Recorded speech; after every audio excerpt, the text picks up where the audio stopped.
খুব সহজে আপনিও বানিয়ে ফেলতে পারেন এরকম সুন্দর একটি ওয়ালমেট। আসসালামু আলাইকুম এভরিওয়ান। আজকে আপনাদের সাথে শেয়ার করব খুব সহজে একটি ওয়ালমেট বানানো। হঠাৎই মাথায় আসলো একটি ওয়ালমেট বানাই। এই জন্য প্রথমেই আমি কার্ডের মধ্যে পেন্সিল দিয়ে দাগ দিয়ে তারপরে সুন্দর মতো কেটে নিচ্ছিলাম আমার সাইজ অনুযায়ী। তারপরে এই কার্ডগুলোকে আমি বিভিন্ন রঙে কালার করে নিচ্ছিলাম যাতে করে দেখতে আরও বেশি আকর্ষণীয় হয়।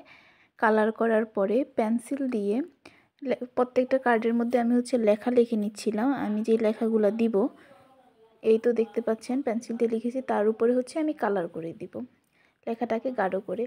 আর কালার লেখার পরে আমি আবার সুন্দর করে কিছু ডিজাইন করে দিয়েছিলাম যাতে করে কার্ডটা দেখতে আরও বেশি আকর্ষণীয় হয়। এই তো আমার প্রত্যেকটা লেখা শেষ। এখন আমি শুকানোর জন্য ওয়েট করছিলাম। দেন আমার কার্ডগুলো রেডি হয়ে যাবে। আমার এখানে লেখা ছিল আসসালামু আলাইকুম, welcome to our sweet home, comfortable happy with full of love. কেমন হয়েছে সবাই আমাকে কমেন্ট করে জানাবেন। আর আপনাদের যদি ভালো লেগে থাকে আপনারাও ট্রাই করতে পারেন।